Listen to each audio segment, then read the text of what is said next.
ba ano na? Ito lang naman ang ano, ito lang ang ano. Hindi ka naman. Yun ho, nabi sa akin yung nakaraan lang. Yung nag-deliver, Opo, sir. Kasi sidewalk ko itong nilagay ko. pwede naman po lang. Bayaran, sir? Opo. Bawal po sa amin. Ay, sir, ako na. Hindi na lang natin na official, sir.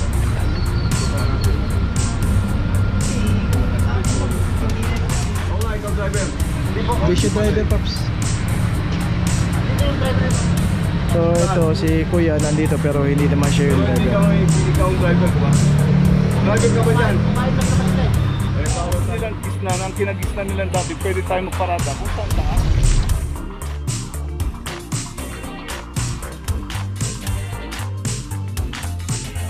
Pajo TV!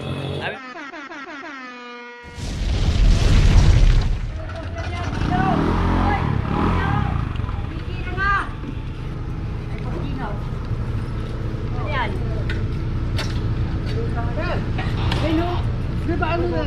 Ito lang naman ang ano, kada ano, ito lang ang ano. Hindi ka naman sir. Pasapin niyo po. Dito lang yan sa ano. Yun ho, nabi sa akin yung nakaraan na sila. Yung nag-deliver, nag-club yung nakaraang araw. Hindi ko tao kami nagsabi ng sir. Hindi ho, kayo siguro. Kawa na. Ano ba yun? Okay, location natin Arevalo, Cordera, Prodesio Street. Street. Saan ba dapat ito? Ang area na to. Yeah. Ano pa? Prodesio. Arevalo, Prodesio.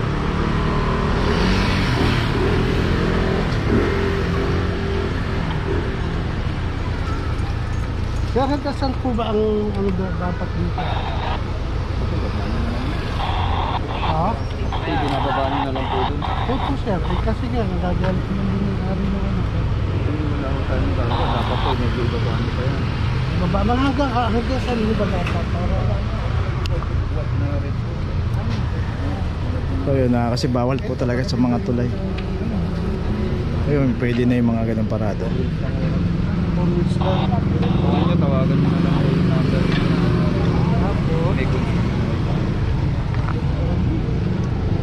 Okay, so tuloy na tayo. So pagdating sa mga tulay po, wag po natin parada. Kahit yung pagsampa ng tulay, pababa ng tulay, wag po tayo paparada. Kasama po sa inuhuli ng clamping operation.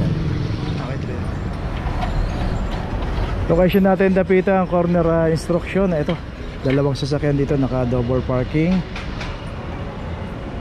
So yun, nakita natin sinakop na yung buong bangketa rito. Isang Fortuner 23, 41 Fortuner ulit, kulay puti ulit 2380. So dalawang Fortuner na parehas kulay puti ang naklak dito. Dito kasi nakablock na sila sa bangketa. Wala nang madadaanan yung tao rito. Dito sa instruction secondary road po yan. Yan pwede pumarada dyan. Huwag lang po tayo magda-double parking. Huwag lang po tayo mag-street corner.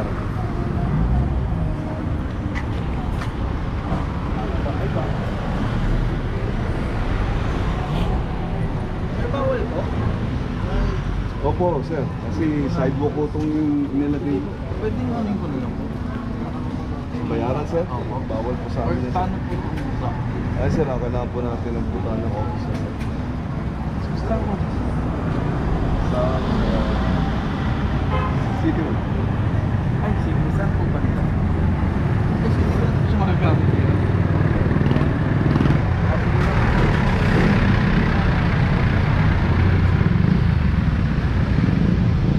Yung po policy niya, sir, nakakanta po yan. Pinapayagan na nga po kayo, sir, na isiksik natin ito. Kaso lang ito, bakit na masyado ito? So yun, dapat sinagad daw doon ng konti para yung dito madaanan pa rin. Okay, tuloy na tayo. So ito yung Honda City. May chairman din po, kayo po. Ah, kala ko chairman na naman eh. Kasi ako, nagkatara-tara ko eh. Okay, ito, Craig tayo, corner Makiling. Si nanay, no? Yun nga, yung naklam dito ng Fortuner. Nagmamalasakit lang naman siya, pero yun nga, dapat pagka nasa barangay po tayo, dapat tayo yung unang nagpapatupad ng batas, hindi tayo ang lumalabag sa batas. Simpleng batas traffic ko lang po. 2340. Ayan, so pinagawa na notice.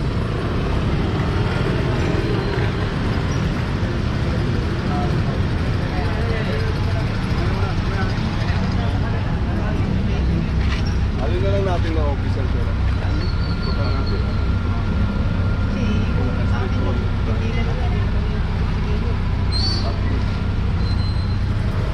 So yun, may pumunta atang kagawad dito. Sabi na lang ni team leader, doon na lang sa opisina ayusin. Ayun, so may notice na rin. So yung naka street corner, saka yung isang Fortuner dito na sasakyan daw ni chairman. Tuloy na po tayo. Location natin na De La Puente Street, corner Arevalo Street. Dito isang Toyota Hilux. Dito nga nakita natin pagkakaparado ito, nakabalagbag na rito sa bangketa. Sinakop na yung buong bangketa rito.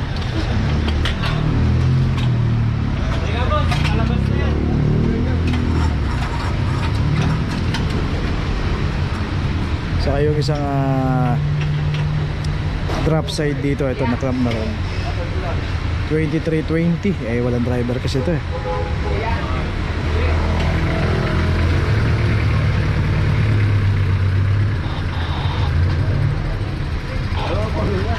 Arevalo.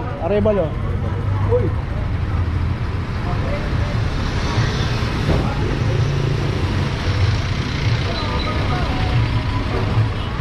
Ikaw ba driver niya? Ikaw driver? Oo nga, ikaw driver. Bisyo driver, Pops. So ito si Kuya nandito pero hindi naman siya yung driver. Ikaw ang driver ba? Driver ka ba dyan? Kumain lang naman sila eh. Bawal tayo dito. Hindi nga siya yung driver. Sinabi niya na umami naman siya na hindi siya yung driver. Yung driver ang kumain lang. Nakakagad sa sakyan nyo. Hindi kayo magtatagal sa sidewalk. Kasi yan para naman sa mga naglalakad yan. Kasi na nagbabala ako ng gamit sa taas. Tapos narsarjan sa longga. Ano sir, malapit na ako kayo ng planting sir. Dalawa po yan. Pasensya na, hindi pinabala akong gamit. So ito yung sa drop side.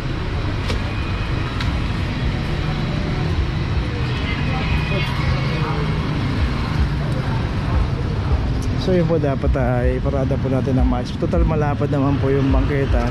Pag po natin sakupin lahat yung bangketa. At isa pa, yun nga yung madalas na sandali lang may pinapaalam. Pag alam niyo pong may ordinansa sa isang syudad na pinupuntahan po natin, iparada po natin ng maayos. Okay, tuloy na po tayo. Pero hindi siya yung driver. Okay, ito yung isang jeep din pala rito. Ito nakaklamp na. Ayun, wala rin driver. Ito naka-counterflow pa yung pagkakaparada ng jeep. At ito, nakaklamp na 2344. So yun yung driver ata ng jeep. Ito.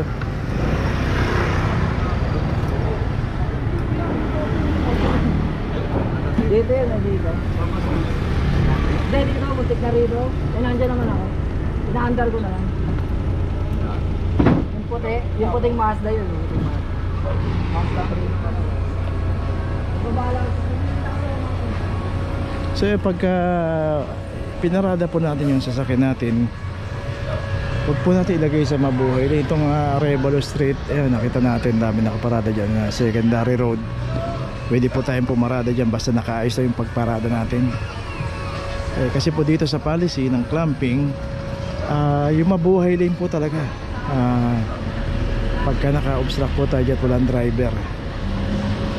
So kung talagang gusto natin pumarada at patatagalan tayo, hanap po tayo ng mga parada dyan sa secondary road o kaya mag-pay parking po tayo. Pero nasa sa inyo pa rin po yan. Kung ayaw nyo, gusto nyo sumugal dito sa mabuhay lane dahil malapit sa inyo, pagka nadaanan po ng clamping operation yan at walang driver, automatic na po yan. Pupuntahan na po natin sa Manila City Hall yan. Tutubusin po natin ng 900 pesos.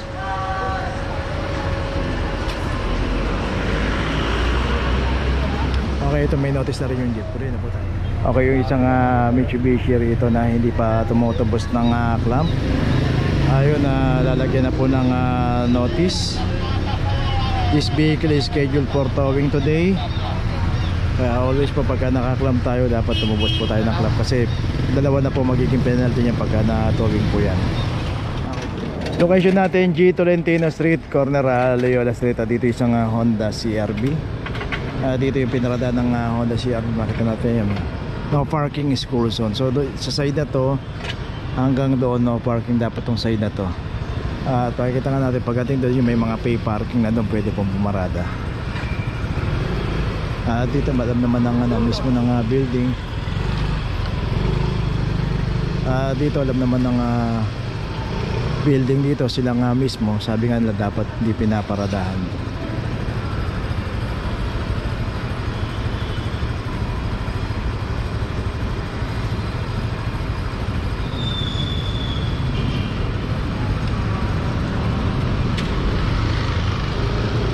Okay, itong CRB may notice na. Saka dito po hindi po tinitikitan yung mga pumaparada rito. Pati po yung PA dito kinausap na rin. Okay, tuloy na po tayo. Okay, ito pa yung isang Toyota Vios din dito na hindi pa rin po tumutubos ng clamp. So pagka ganyan po nilalagyan na po ng notice ulit yan na this vehicle is scheduled for towing today. Kaya pagka ganyan po tumubos po tayo kasi magiging dalawa po yung magiging penalty natin dyan. Tutubos tayo sa impounding ng clamping saka impounding ng towing. Abala po yan. Okay. Dito na ngayon tayo sa opisina ng clamping sa impounding dito sa Central. Dito na po nagtatapos ang ating vlog. Maraming salamat po sa mga subscriber, sa mga viewers, sa mga napadaan po sa ating channel. Maraming salamat po sa mga suporta nyo. Sa mga hindi pa po nakakapag-subscribe, subscribe na po tayo mga kabayan. Maraming salamat po. Mabuhay!